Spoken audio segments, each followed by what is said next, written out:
I'm recording this because I want my daughter to know that I love you, Mackenzie Paschal.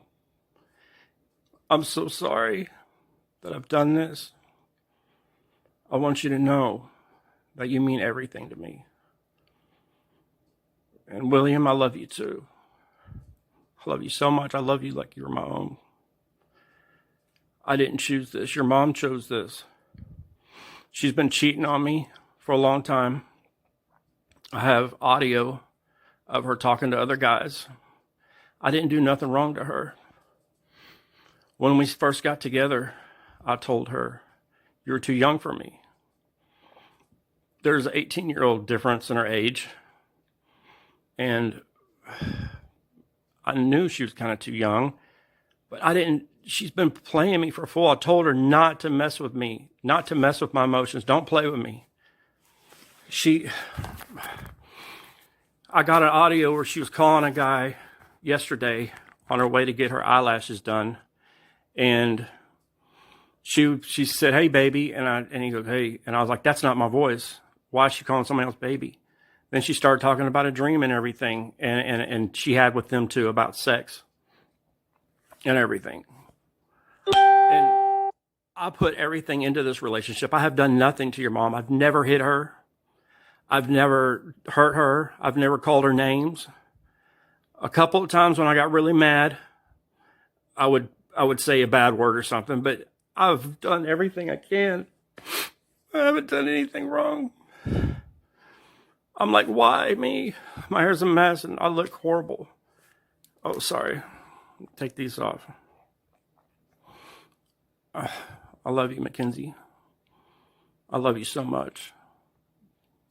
Please do something good with your life. Please do something really good, because you deserve a good life. And I don't know what else to say. I'm so sorry. I don't have better words right now. I'm hurting so bad.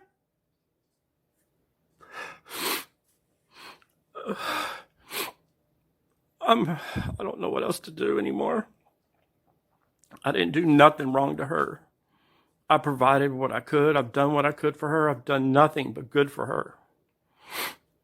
And I've treated y'all good. I've done good things for y'all. And I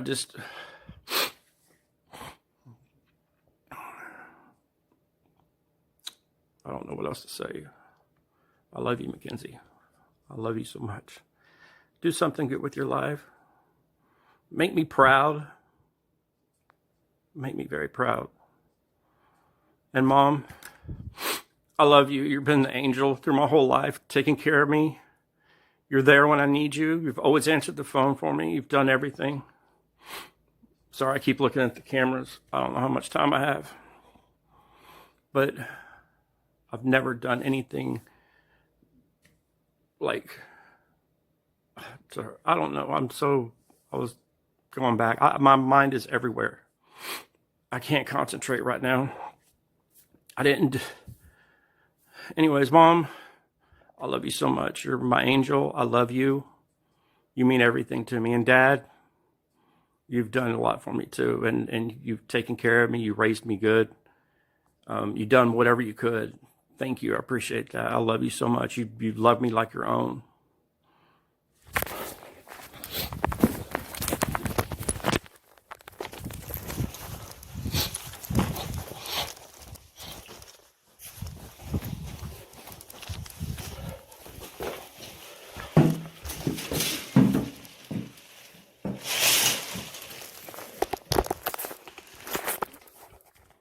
October 21st, 2020, 12:07 p.m. Savannah Paschal walked through the front door of her mother's home in Marque, Texas, believing she was safe. Her estranged husband had left hours earlier after a heated argument.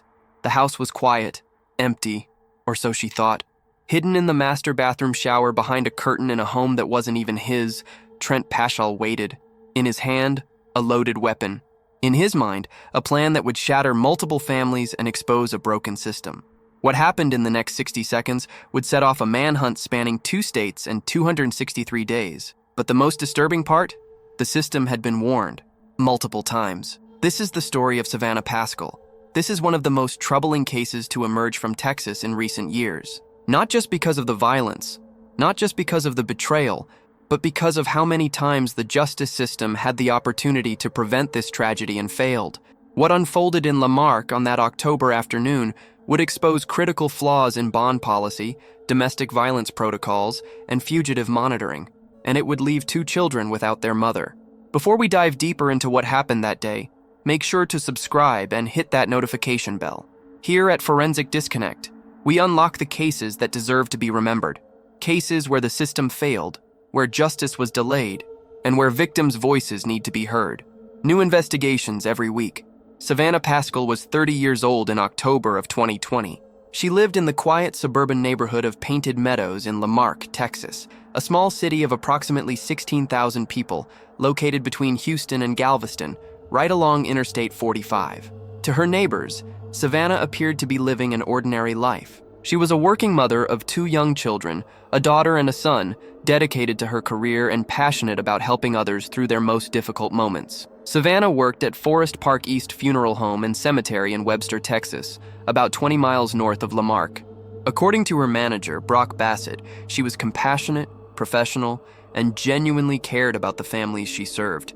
She helped people navigate their darkest moments, dealing with grief and loss on a daily basis. Her co-workers described her as someone with a natural ability to comfort those in pain, to provide solace when words seemed inadequate. But Savannah's compassion extended beyond her professional life. She was also volunteering with Bay Area Turning Point, a domestic violence resource center that provides shelter, counseling, legal advocacy, and support services to victims of abuse in the greater Houston area. Savannah believed deeply in helping women escape dangerous situations. She understood the complexities of domestic violence, the fear that keeps victims trapped, the manipulation that makes them doubt their own reality. The irony of this detail would become painfully, tragically clear, because behind the facade of normalcy, behind the image of a hardworking mother building a better life, Savannah's personal life was unraveling. Her marriage to Trent Paschal, a man 18 years her senior, had deteriorated to the point where she could no longer continue. According to Savannah's mother, Shirley Kinchin, her daughter had reached a breaking point. Savannah told Trent she could no longer live with a person who was a habitual criminal and that she wanted more for their children. This wasn't an empty statement or an exaggeration made in the heat of an argument. Trent Paschal had a lengthy criminal record, primarily involving theft charges. Court records from both Galveston and Harris counties show multiple arrests over the years. He had stolen from employers, from stores, from anyone he could. His latest theft charge had come just 2 months earlier, in August of 2020, and had been dismissed in September due to what was described as a clerical error. The charges simply vanished from the system due to paperwork mistakes. What those records didn't show was any history of violence. There were no domestic violence calls to their home, no assault charges, no restraining orders. Nothing that would have legally prevented Trent from owning a firearm or being around his family. Nothing that would have raised red flags to law enforcement or the courts. But absence of documented violence doesn't mean absence of danger. It doesn't mean a person isn't capable of extreme violence when they feel they're losing control. And Trent Paschal was losing control. His wife was leaving him. She was taking his children. She was choosing a life without him, and he couldn't accept it. Neighbors in the Painted Meadows subdivision knew the Paschal family well. Donald Riddick lived directly across the street from them with his own family. He would later tell reporters that he had known them for years, that they seemed like a normal family, that he had never seen them argue or fight. The neighborhood was quiet, safe, the kind of place where people knew each other's names and kids played outside. But on the morning of October 21st, 2020, that changed. Riddick witnessed something that morning that alarmed him. He saw Trent and Savannah fighting outside their home. The argument was heated enough, loud enough, aggressive enough that neighbors across the street took notice. This wasn't a minor disagreement. This was something serious. After the confrontation, Trent left the house, driving away in his gray Chevrolet Colorado pickup truck. Savannah, clearly shaken by what had just happened, went to a neighbor's home to ask for help. What exactly she told that neighbor has never been fully disclosed to the public. The details of that conversation remain private, known only to law enforcement and those directly involved. But it was significant enough, concerning enough, that when Savannah decided she needed to return to the home later that day to retrieve some belongings, she didn't go alone. She asked her mother to come with her. Shirley Kinchin agreed immediately. She knew her daughter was in danger. She knew Trent was unstable. She knew they needed to be careful. What neither of them realized was that Trent had never really left. He had circled back. He had re-entered the home, and he had been waiting for them to return. Around noon on October 21st, Savannah and her mother, Shirley Kinchin, arrived at the house on Hawks View Drive. It's important to note that this wasn't technically Savannah's house. The family had been staying at a relative's home, though the exact relationship and circumstances haven't been publicly detailed. Savannah needed to retrieve some personal belongings, clothes, items for the children. The house appeared empty, quiet, peaceful. Trent's gray Chevrolet Colorado pickup truck was gone from the driveway. There was no indication anyone was inside, no sounds, no movement, nothing to suggest what was about to happen. Savannah and her mother entered through the front door. The house was still. They made their way through the living area toward the master bedroom. They needed to get to the closet, to gather Savannah's things, and that's when Trent struck.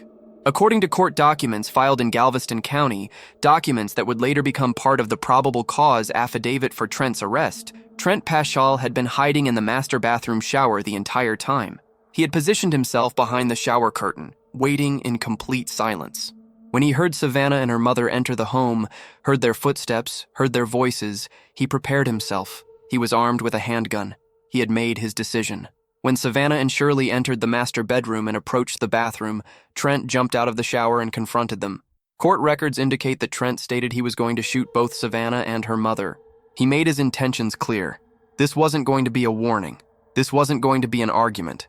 He had come to kill. What happened next was chaos and terror. Shirley Kinchin's maternal instincts kicked in immediately. According to the affidavit, when Trent emerged from the shower with the gun, Shirley managed to shut the bathroom door on him, creating a brief barrier between them and the gunman. She started running, sprinting out of the bedroom toward the front of the house, screaming for help, but Savannah didn't make it out. Trent opened fire. He shot Savannah twice in the abdomen at close range. The bullets tore through her torso, causing catastrophic internal injuries. Savannah collapsed in the master bathroom, bleeding heavily, fighting for her life. Shirley made it out of the house and ran to a neighbor's home, hysterical, covered in her daughter's blood, screaming that Trent had shot Savannah. A neighbor who was nearby during these chaotic moments recorded audio of Trent talking on the phone with Savannah's aunt shortly after the shooting. In that recording, investigators say Trent Paschal can be heard confessing that he shot Savannah. He admitted it, acknowledged it. His voice was captured on that recording, a piece of evidence that would later prove crucial. But in the immediate aftermath, Trent wasn't concerned about being caught. He had other plans. At 12:11 p.m., just minutes after the shooting, a frantic 911 call came into Marque Police Department. The call reported a shooting at the 400 block of Hawks View Drive. Multiple units were immediately dispatched to the scene. Officers arrived within minutes, their sirens wailing, emergency lights flashing. When they entered the home, they found Savannah Paschal lying in the master bathroom with 2 gunshot wounds to her torso. She was still conscious, still breathing, but in critical condition. Her clothing was soaked with blood. The bathroom floor was covered in it. Paramedics arrived almost simultaneously and began emergency treatment. They worked frantically to stabilize her, to stop the bleeding, to keep her alive. An ambulance was already waiting outside. Savannah was placed on a stretcher and rushed to a nearby hospital. The trauma team was waiting for her arrival. She was taken directly into emergency surgery. Doctors worked for hours trying to repair the damage, trying to save her life, but the injuries were too severe. The bullets had caused too much internal damage. Despite the best efforts of the medical team, despite everything they tried, Savannah Paschal died from her injuries later that evening. She was pronounced dead at the hospital, just hours after being shot by her husband. She left behind her 2 young children, ages 7 and 12. She left behind her devastated parents. She left behind co-workers who loved her, friends who admired her, and a community in shock. But Trent Paschal was already gone. Witnesses reported seeing him flee the scene in his gray Chevrolet Colorado pickup truck immediately after the shooting. He headed north, driving fast, heading toward Houston. Marque police immediately issued a be on the lookout alert for the vehicle and the suspect. The description went out over police radio to every law enforcement agency in the region. They described Trent as a 48-year-old white male, approximately 6 feet tall, blonde hair, armed and extremely dangerous. The vehicle description was broadcast repeatedly. Gray Chevrolet Colorado. License plate number provided. Last seen heading north on Interstate 45 toward Houston. Within hours, Houston Police Department located the abandoned truck in North Houston, approximately 30 miles from the crime scene. It was parked in a residential area, left behind, but there was no sign of Trent Paschal. He had switched vehicles. He was now traveling with an accomplice, someone who had picked him up, though the identity of this person has never been publicly confirmed. This is where the case took a dramatic and violent turn. Harris County Sheriff's deputies received intelligence that Trent Paschal was at a Walmart located at the intersection of West Road and Interstate 45 North. This was a busy commercial area in North Houston, a major shopping district with heavy traffic. Deputies coordinated with Marque police and began setting up surveillance on the location. They couldn't just rush in. The suspect was armed. There were civilians everywhere. They needed to be strategic. At approximately 8:30 p.m. that evening, more than 8 hours after Savannah was shot, deputies spotted Trent sitting in a vehicle in the Walmart parking lot. He was with another individual, the person who had apparently helped him flee the scene. The decision was made to conduct what's called a felony traffic stop, a high-risk vehicle stop procedure used when suspects are considered armed and dangerous. Senior Deputy Thomas Gilliland of the Harris County Sheriff's Office was one of the deputies on scene that evening. According to his official statement, multiple deputies surrounded the vehicle and ordered both Trent Paschal and his companion to exit the vehicle with their hands clearly visible. The companion complied immediately. He stepped out of the vehicle with his hands up, following every instruction. He was detained without incident, but Trent Paschal did not comply. As he stepped out of the vehicle, his movements were suspicious. His hands went to his waistband, and then, in one swift motion, Trent reached into his waistband and pulled out a revolver. He had the weapon in his hand, pointing it in the direction of the deputies. Multiple officers were now facing an armed murder suspect who had already proven he was willing to kill. A patrol sergeant immediately ordered Trent to drop the weapon. The command was clear, loud, unmistakable. Drop the weapon, put it down, get on the ground. But Trent refused to comply. He kept the gun in his hand. What happened in his mind in that moment, we'll never know. Was he planning to shoot it out with police? Was he hoping they would kill him? Was he simply unwilling to surrender? Whatever his thoughts, his actions left the sergeant no choice. The sergeant opened fire, striking Trent multiple times. According to Deputy Gilliland's statement, Trent was hit in the arm, in the leg, and in the upper torso. He collapsed to the ground, the revolver falling from his hand. The weapon was immediately secured by deputies. Paramedics who had been staged nearby rushed in. Trent had been shot multiple times, but he was still alive. His injuries were critical, but survivable. Trent was rushed to a nearby hospital where he underwent emergency surgery. Doctors worked to save his life, removing bullets, repairing damaged tissue, stopping internal bleeding. His condition was listed as critical but stable. While Trent fought for his life in one hospital, just miles away in another hospital, his wife Savannah fought for hers. For several hours that evening, both remained in critical condition, both clinging to life, but only one would survive the night. Savannah Paschal died from her injuries in the early evening. She never regained full consciousness. She never got to say goodbye to her children. She never got to tell her parents she loved them one last time. She was gone, murdered by the man who had promised to love and protect her. Trent Paschal survived his gunshot wounds. Over the following days and weeks, he remained hospitalized under 24-hour guard while he recovered from his injuries. Deputies were posted outside his hospital room at all times. He was handcuffed to the bed. He wasn't going anywhere.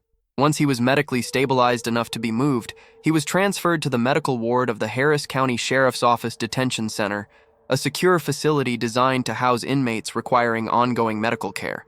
Murder charges were formally filed against him by the Galveston County District Attorney's Office. He was charged with the murder of his wife, Savannah Paschal. Additional charges were filed related to the shooting incident with deputies, but what happened next would become the most controversial, infuriating, and ultimately tragic aspect of this entire case. During the investigation into the murder, authorities discovered something deeply chilling. At some point on October 21st, either shortly before or shortly after the shooting, the exact timing has never been definitively established, Trent Paschal had recorded a video using his cell phone and uploaded it to YouTube. The video was 4 minutes and 22 seconds long. In it, Trent sat in what appeared to be a vehicle or a room, speaking directly to the camera. He addressed his daughter specifically, telling her that he loved her and that he was sorry. But then the video took a dark turn. He launched into a rambling, self-pitying explanation for his actions. He claimed that infidelity had been the source of his torment. He portrayed himself as a victim, a man driven to desperation by betrayal. He said he had overheard his wife speaking on the phone with another man about a sexual dream. He said she had been playing him for a fool. He said he had warned her not to mess with him, not to mess with his emotions. The video was deeply disturbing, not just for its content, but for what it revealed about Trent's state of mind and his complete lack of accountability. He told his children, "I didn't choose this. Your mom chose this. She's been cheating on me for a long time." He was blaming Savannah for her own murder. He was telling his children that their mother was responsible for what he had done. At the end of the video, Trent appeared to look off to the side, as if he heard something or someone approaching. The camera moved quickly, shakily, as he appeared to try to hide or move to a different location. The video ended abruptly. The footage was quickly shared among neighbors and eventually made its way to local news stations. ABC 13, the Houston ABC affiliate, obtained portions of the video and broadcast segments of it in their coverage of the case. The video went viral locally, spreading across social media, generating outrage and horror. This wasn't a crime of passion. This wasn't a moment of uncontrolled rage. This was calculated, premeditated murder. Trent had planned this. He had thought about it enough to record a justification video before carrying out the attack. He had hidden in a shower, waiting for his wife to arrive. He had brought a loaded weapon. He had made the conscious decision to ambush and kill the mother of his children. And then he had the audacity to film a video portraying himself as the victim. After months of recovery and legal proceedings, after psychological evaluations and court hearings, Trent Paschal was formally indicted by a Galveston County grand jury for the murder of Savannah Paschal. His bond was set at $500,000. This amount was determined by a judge based on the severity of the charges, his criminal history, and the perceived flight risk. In Texas, even defendants charged with murder can be granted bond unless the evidence suggests they are a capital murder case or unless prosecutors can convince a judge that no bond amount would ensure the defendant's appearance at trial. To the absolute shock, horror, and fury of Savannah's family, Trent's mother put up her home as collateral, and Trent posted bond.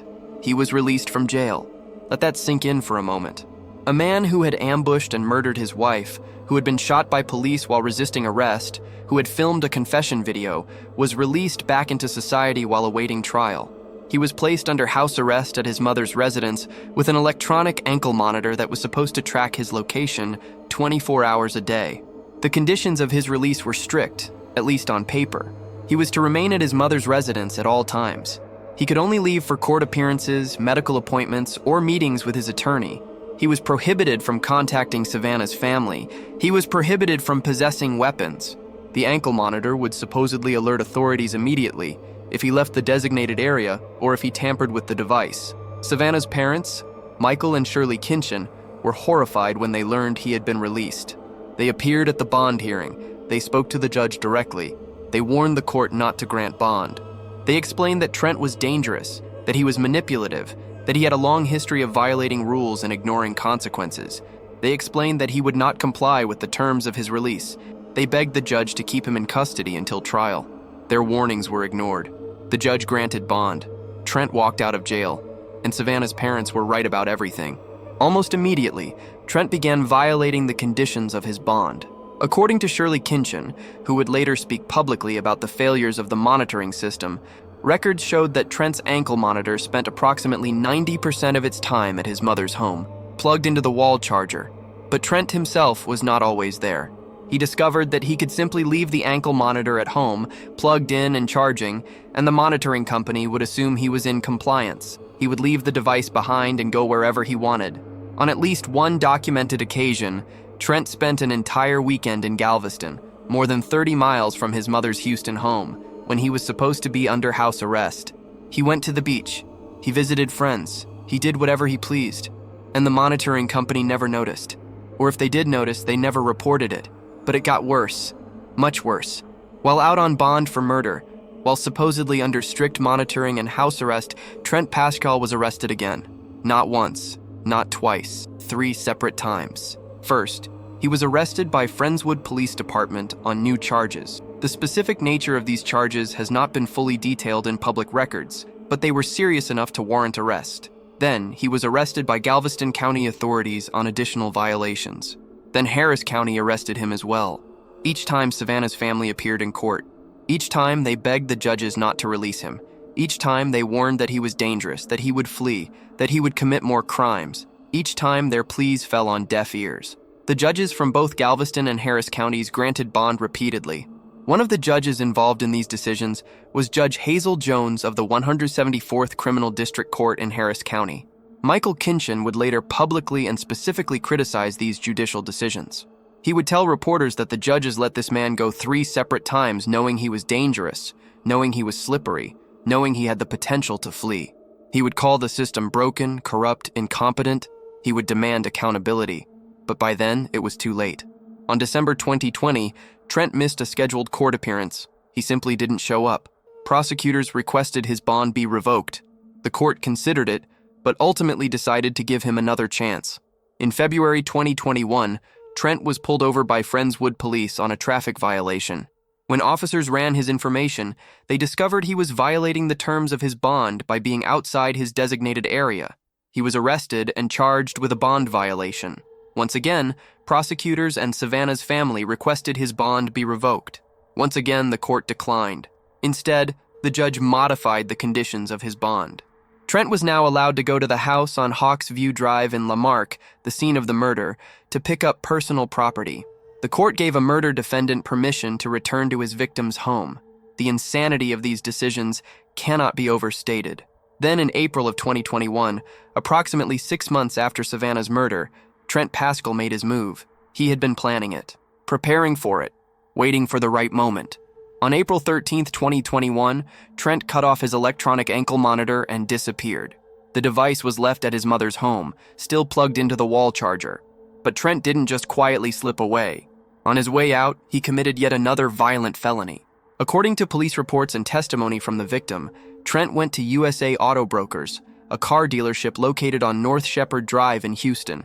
He presented himself as a normal customer interested in purchasing a vehicle. He spoke with a salesman named Jack Ford. Trent expressed interest in a black 2013 Chevrolet Tahoe SUV. He asked to take it for a test drive. Ford, having no reason to suspect anything unusual, agreed. The two men got into the vehicle together, with Trent in the driver's seat and Ford in the passenger seat. Trent drove the Tahoe off the dealership lot and headed to a nearby gas station. Ford would later tell reporters and police that he had weird vibes about Trent, that something felt off, but he didn't think the man was going to steal the car. At the gas station, Trent pulled the vehicle to a stop. Then, according to court documents and Ford's testimony, Trent pulled out a knife. He brandished it at Ford and told him to get out of the car. Ford, fearing for his life, complied immediately. He exited the vehicle and Trent drove off, leaving him stranded at the gas station. Ford immediately called 911 and reported the armed robbery. He called the dealership and reported what had happened. The owner of USA Auto Brokers reviewed surveillance camera footage from the lot and posted still images of Trent to Facebook, asking the public for help identifying the thief. When Houston police detectives showed Ford a photo lineup days later, he immediately identified Trent Paschal as the man who had robbed him at knifepoint. Trent's bond was immediately revoked. A warrant was issued for his arrest, but he was gone. The United States Marshals Service took over the manhunt. The Gulf Coast Regional Fugitive Task Force was activated. Officer Chase Hunt, a deputy with the Galveston County Sheriff's Office, was assigned to lead the investigation into Trent's whereabouts. Hunt believed Trent was likely still in the Houston area. His theory was that Trent had limited financial means and would need to stay somewhere inexpensive, possibly a cheap motel or a friend's house. Hunt told reporters that Trent was probably holed up with someone who simply didn't know who he was, someone who hadn't seen the news coverage, someone who didn't realize they were harboring a fugitive wanted for murder. Hunt conducted numerous interviews. He followed up on every tip that came in.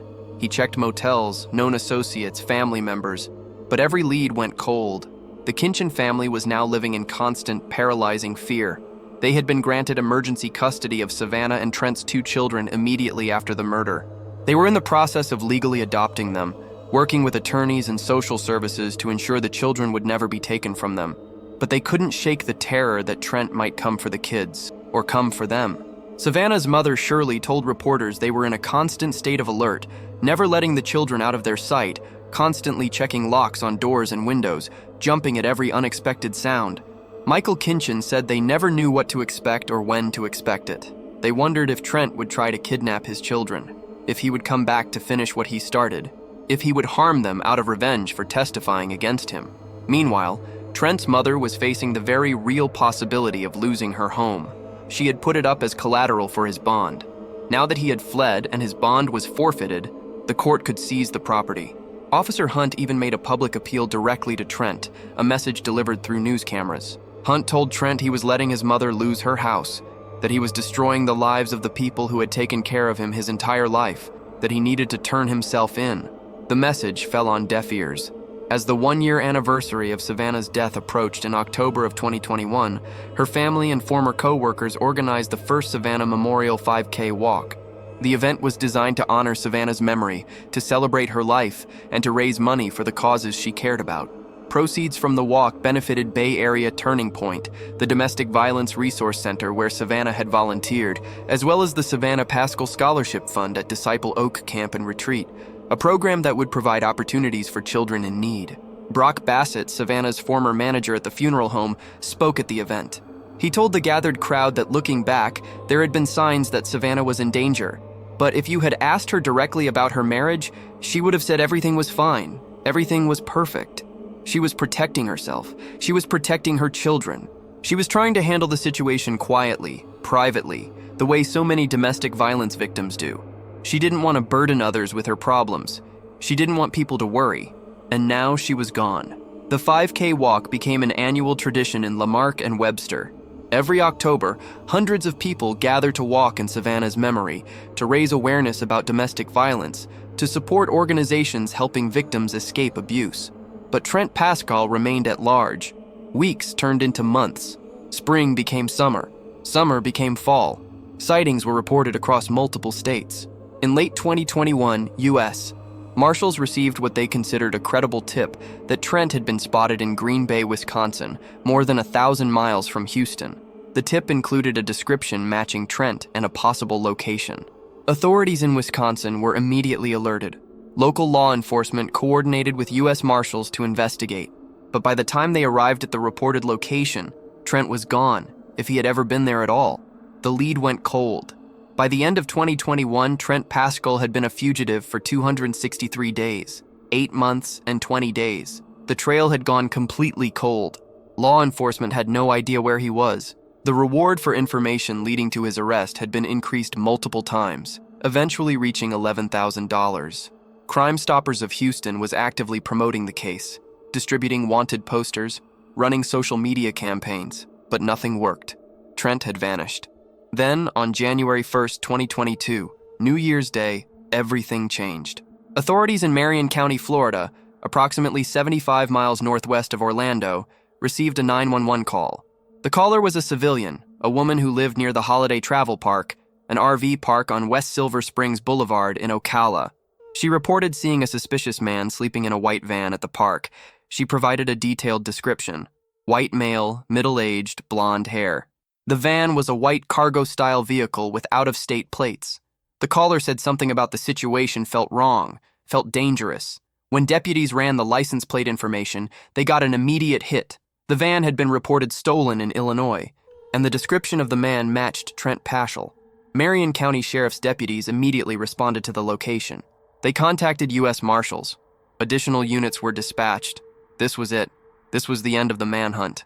Deputies arrived at the Holiday Travel Park and located the white van exactly where the caller had described. They could see a figure inside, lying down, apparently asleep. They surrounded the vehicle, taking positions that would allow them to see all sides to prevent any escape attempt. According to the incident report filed by Marion County Sheriff's Office, deputies then called out to the person inside the van, ordering him to come out with his hands visible. There was no response. They called out again, louder this time, more forceful. Come out of the van. Put your hands where we can see them. Come out now. And then, from inside the van, deputies heard a single gunshot. The sound was unmistakable. A muffled pop. Then the sound of something heavy falling inside the van. Silence. Deputies immediately moved in, weapons drawn. They opened the rear doors of the van and looked inside. Trent Paschal was lying on the floor of the van, dead from a self-inflicted gunshot wound to the head. A pistol was lying next to his body. There were additional live rounds in the weapon. He had chosen to take his own life rather than surrender to law enforcement. When investigators processed the scene, they found that Trent had been living in the stolen van for an unknown period of time. The civilian who called 911 had mentioned that Trent appeared to be naked when she saw him through the van window, suggesting he had been sleeping or living in the vehicle in a state of desperation. How long had he been in Florida? Had he driven straight there from Houston, or had he been hiding in other locations first? These questions would never be fully answered. U.S. Deputy Marshal Alfredo Perez confirmed Trent's identity through fingerprints and dental records. The Marion County Medical Examiner officially ruled the death a suicide. Trent Paschal was gone. The manhunt was over. But for Savannah's family, the emotions were complex and painful. On January 3, 2022, just 2 days after Trent's death, Savannah's parents, Michael and Shirley Kinchin, held a press conference at the Crime Stoppers of Houston office. They were joined by U.S. Marshal Alfredo Perez, Officer Chase Hunt, who had led the fugitive task force, and Andy Cahan, the Director of Victim Services and Advocacy for Crime Stoppers. The room was filled with reporters, cameras, and microphones. This was the moment the family would finally speak publicly about the nightmare they had endured for 14 months. Shirley spoke first, her voice steady but filled with pain. She told the assembled media, "Our daughter Savannah was murdered by her husband on October 21, 2020, after she let him know that she could no longer live with a person who was a habitual criminal and that she wanted more for their children. Trent Paschal committed suicide on January 1st rather than surrender to law enforcement. He had been on the run for 263 days when a tip, and thank God for that person, led law enforcement to his whereabouts." Shirley continued, addressing the question everyone wanted to ask. "Did I want him to be held responsible for his actions? Did I want to look him in the eye and for him to face me again with what he had done? Yes. Am I sorry that he no longer walks on this earth? No. He is no longer a threat to my family or society. The honesty was raw, painful, real."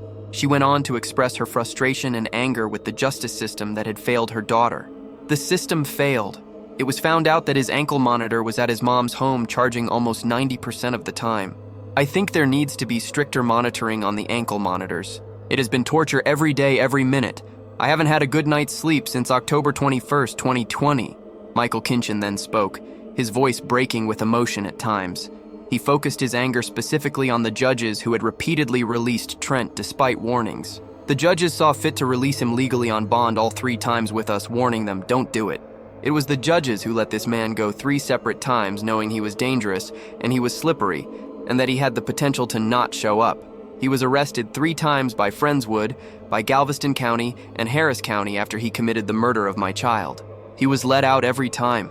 Michael described the constant fear they had lived with, the paranoia of looking over their shoulders, the terror of not knowing where Trent was or when he might appear.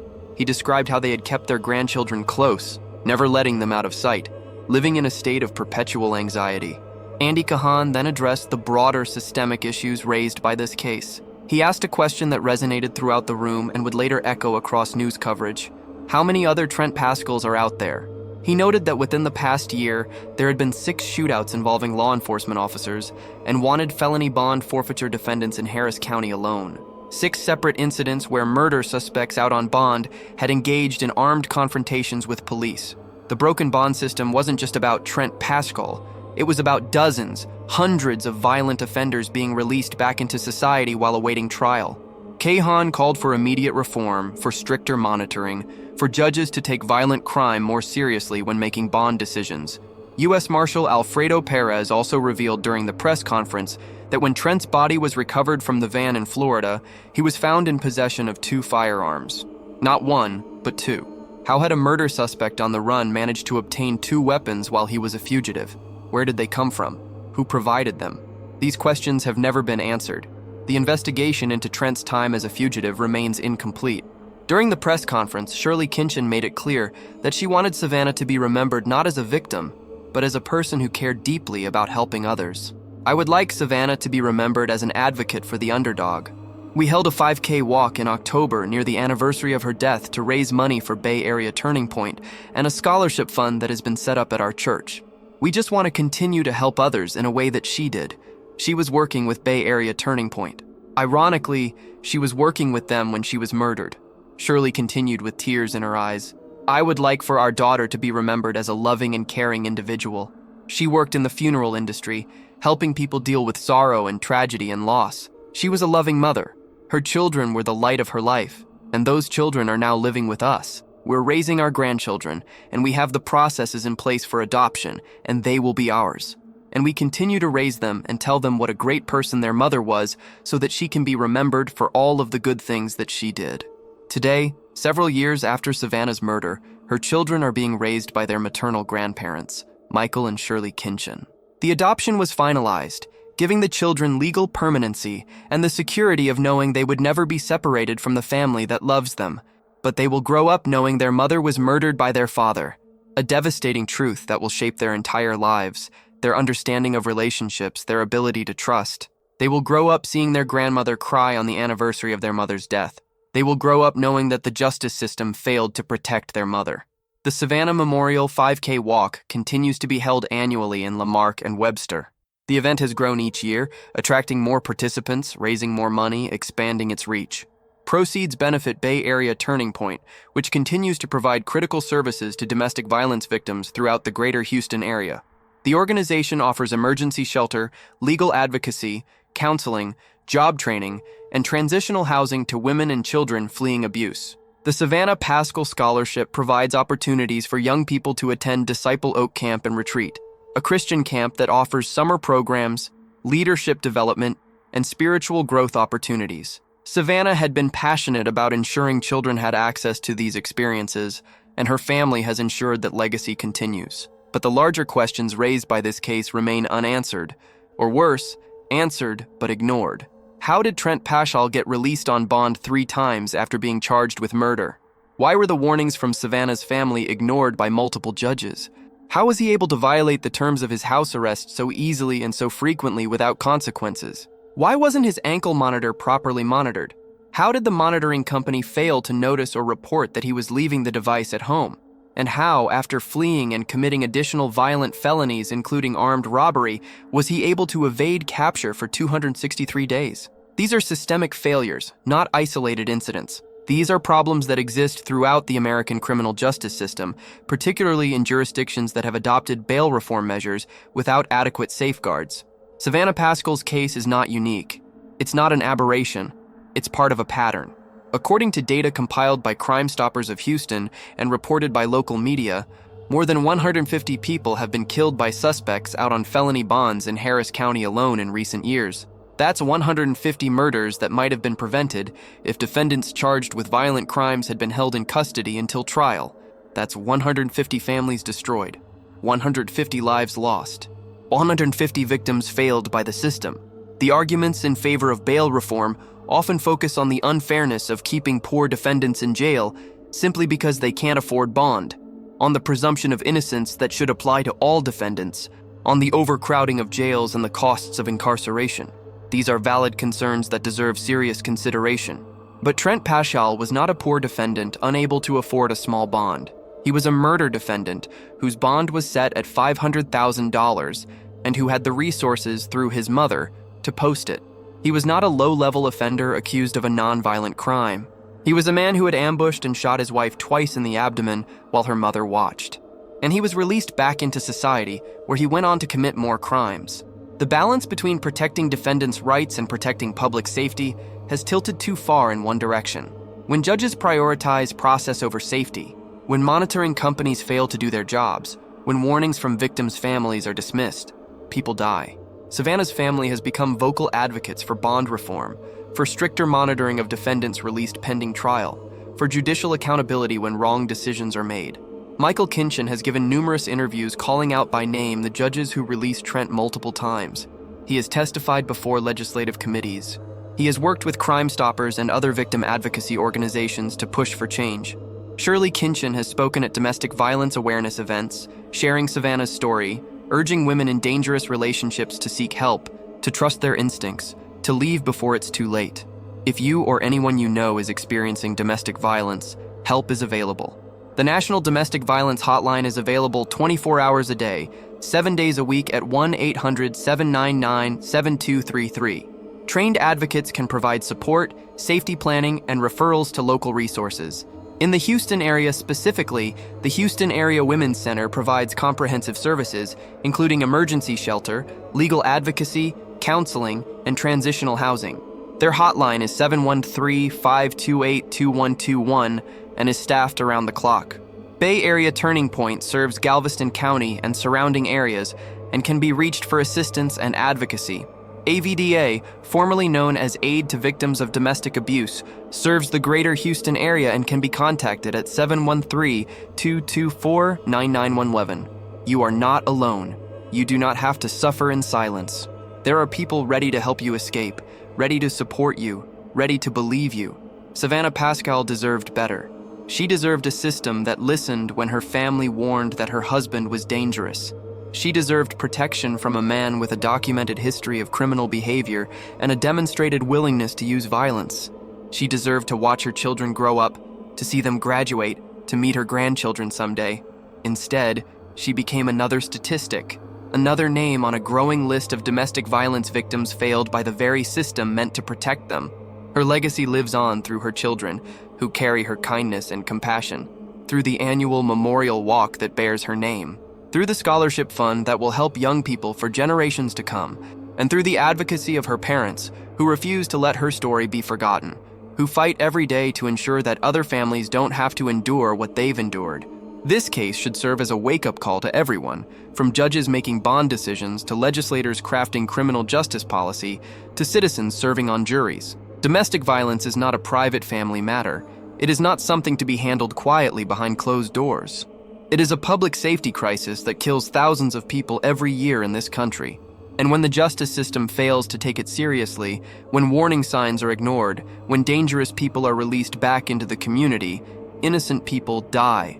Savannah Paschal was a daughter, a mother, a friend, a co-worker, and an advocate for those who couldn't advocate for themselves. She worked every day helping families deal with loss and grief. She volunteered helping women escape domestic violence. She was building a better life for herself and her children. And she was murdered by a man the system released 3 times after he was charged with killing her. If this case affected you, if it made you angry, if it made you think about the failures in our justice system, leave a comment below sharing your thoughts. Have you heard of similar cases in your area? Do you know someone who has been affected by domestic violence? Do you think bond reform is necessary? Or do you think the current system adequately protects public safety? Your voice matters. Hit that like button if you believe Savannah's story needs to be heard. If you think her family deserves answers. If you think the system needs to change. Subscribe to Forensic Disconnect for more in-depth investigations into cases that expose flaws in our criminal justice system. Cases that demand accountability. Cases that deserve to be remembered. And remember, these aren't just stories. These are real people with real lives and real families who love them. These are tragedies that could have been prevented. These are lessons we must learn if we want to prevent the next Savannah Paschal, the next family destroyed by a system that values procedure over safety. Savannah Paschal was 30 years old when she died. She had her whole life ahead of her. She deserved justice. She deserved life, and her memory demands that we do better.